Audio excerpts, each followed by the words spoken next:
Hello guys, അപ്പം നമുക്കിന്ന് ഓണമൊക്കെ അല്ലേ. അപ്പം ഇവിടെ അടുത്തൊരു കുമ്മിണിപ്പറമ്പിൽ ഒരു മെറിവേൾഡ് ഉണ്ട്, അവിടെ പോകാൻ കേട്ടോ. നമുക്ക് പോവാം. ഇനി ബാക്കി കാഴ്ചകളൊക്കെ അവിടെ എത്തിയിട്ട് കാണിച്ചു തരാം.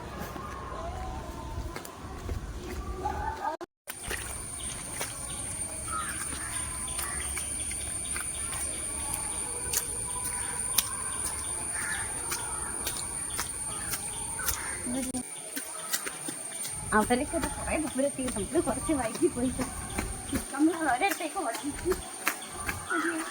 വെള്ളി ഞങ്ങൾ കുറേ മുന്നേ പോയിട്ടുണ്ട് കേട്ടോ. പക്ഷെ ആ ഒരു സമയത്തൊന്നും അവിടുത്തെ റൈഡിലൊന്നും അങ്ങനെ കയറാനൊന്നും പറ്റിയിട്ടില്ല. അപ്പം ഇപ്രാവശ്യം ആ ഒരു ഒറ്റ ലക്ഷ്യത്തോടെ കൂടിയിട്ട് ഞങ്ങൾ അവിടേക്ക് പോയത്. അവിടുത്തെ എല്ലാ റൈഡിലും ഒന്ന് കയറി എക്സ്പീരിയൻസ് ചെയ്യാൻ വേണ്ടിയിട്ട് ഒരാഗ്രഹം ഉണ്ടായിരുന്നു കേട്ടോ.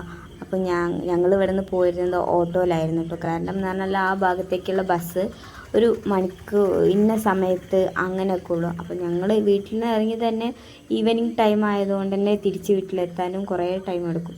അപ്പോൾ ഞങ്ങൾ നേരെ ഓട്ടോ വിളിച്ചിട്ടാണ് അവിടേക്ക് പോയത് കേട്ടോ. ഇവിടെ നിന്ന് കുളത്തൂരിൽ നിന്ന് കുമ്മിണിപ്പറമ്പ് ഭാഗത്തേക്ക് 3 കിലോമീറ്ററോളം ഉണ്ട് കേട്ടോ. അപ്പോൾ ഞങ്ങൾ 5 പേരുണ്ടായതുകൊണ്ട് തന്നെ ഭയങ്കര അഡ്ജസ്റ്റ് ചെയ്തിട്ടൊക്കെ ഞങ്ങൾ അവിടെ എത്തിയത് കേട്ടോ. അവിടെ എത്തിയപ്പം ഗെയിംസിൻ്റെ ഇങ്ങനത്തെ പാർക്കും റൈഡൊക്കെ കണ്ടപ്പം കുട്ടികൾ ഭയങ്കര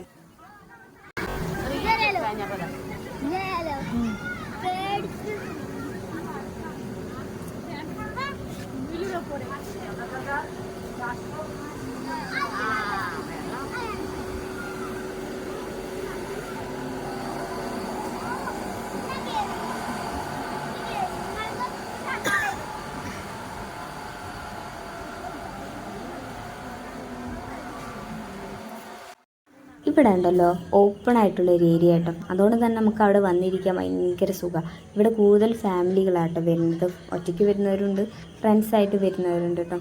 ഞാനവിടെ കൂടുതൽ കണ്ട ഒരു ഫാമിലി ആയിട്ട് വരുന്നവരായിട്ടുള്ളത്.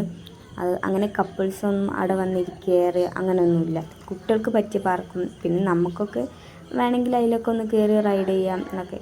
ആ ഗ്ലാസ് ബ്രിഡ്ജിലുണ്ടല്ലോ, അതിൽ കയറിയാൽ നമുക്കൊന്നും കൂടെ ആ ഒരു വ്യൂ നമുക്ക് എടുത്തുനിന്ന് കാണാം കേട്ടോ. അപ്പം ഞങ്ങൾ എങ്ങോട്ടൊക്കെ പോകണമെന്നെങ്ങനെ വെച്ചാൽ ഞങ്ങൾ ഏറ്റവും കൂടുതൽ കയറണം എന്ന് വിചാരിച്ച ഒരു സ്ഥലമായിരുന്നു കേട്ടോ. ചേച്ചിക്ക് അതിന് ഏറ്റവും കൂടുതൽ ആഗ്രഹം ഉണ്ടായിരുന്നു ഇതിൽ കയറണം എന്നിട്ടോ. സ്വിങ് റൈഡ് എന്നിട്ടായിട്ടും വിളിക്കുക അവിടെ പേര്. നമുക്ക് ഈ റൈഡിൽ എന്ന് പറഞ്ഞാൽ 2 ആൾക്കും ഒരുമിച്ച് കയറാട്ടം. നമ്മൾ അത്രയും മുകളിൽ നിന്ന് താഴോട്ട് അത് വരുമ്പം എന്തായാലും നമ്മൾ മൈൻഡൊന്ന് പേടിക്കും, ഒന്ന് മനസ്സൊക്കെ ഒന്ന് പേടിച്ച് പോകും കേട്ടോ. അപ്പം 2 ആളും കൂടെ ഒരുമിച്ച് ഉണ്ടാവണതായിരിക്കും അതിനൊരു നല്ലത്.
കുറച്ചുകൂടെ ഹൈറ്റിലെത്തുമ്പോണ്ടല്ലോ അവർ നമ്മളൊന്ന് പോസ് ചെയ്ത് വെക്കും കേട്ടോ.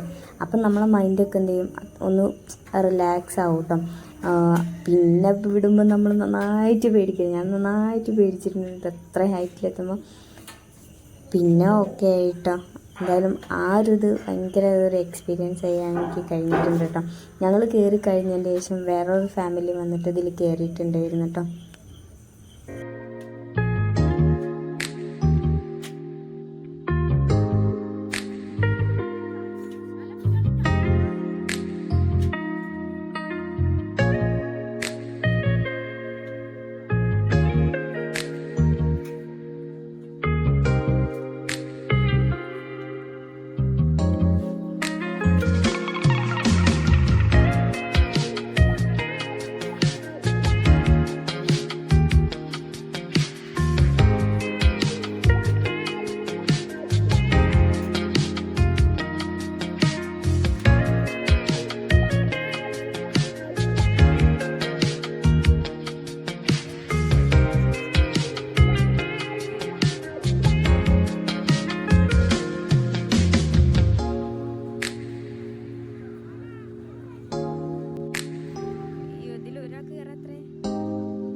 ഞങ്ങളുണ്ടല്ലോ അവിടെ ഗ്ലാസ് ബ്രിഡ്ജിൽ കയറുന്ന സമയത്ത് ആരുമില്ലായിരുന്നു കേട്ടോ. നമുക്ക് ഫ്രീ ആയിരുന്നു ആ ഒരു നേരത്ത് കേട്ടോ. അപ്പം അവിടുന്ന് ചന്ദ്രനെ കാണാൻ നല്ല ഭംഗിയുണ്ടായിരുന്നു കേട്ടോ. ഭയങ്കര വലിപ്പമുണ്ടായിരുന്നു കാണാൻ. അപ്പം ഞങ്ങൾ കുറേ ഫോട്ടോസും റീലൊക്കെ ആ ഒരു ഭാഗത്ത് നിന്ന് എടുത്തിട്ടോ. പിന്നെയാണ് കുറേ പേര് അവിടെയൊക്കെ വന്ന് കയറിയിരുന്നത്. പിന്നെ ഞങ്ങളിതാ കുട്ടികളെ ഇതിലൊക്കെ കയറ്റി അങ്ങനെ അവിടെ പോകുന്നു കേട്ടോ. പിന്നെ വേറെ പുറത്തുനിന്ന് ഫുഡ് കഴിക്കാനോ അങ്ങനെയൊന്നും നിന്നില്ല. നേരെ വീട്ടിലേക്കൊക്കെ പോകുന്നത്. കാരണം ഓണായതുകൊണ്ട് തന്നെ വീട്ടിൽ ഞങ്ങൾ എല്ലാ സാധനങ്ങളും ഉണ്ടാക്കിയിട്ടുണ്ടായിരുന്നു. അപ്പോൾ ഇനി പുറത്തുനിന്ന് കഴിക്കേണ്ടെന്ന് വെച്ചാൽ എൻ്റെ വീഡിയോ ഇഷ്ടപ്പെട്ടിട്ടുണ്ടെങ്കിൽ ലൈക്ക് ചെയ്യണേ, സബ്സ്ക്രൈബ് ചെയ്യണേ. Okay, by.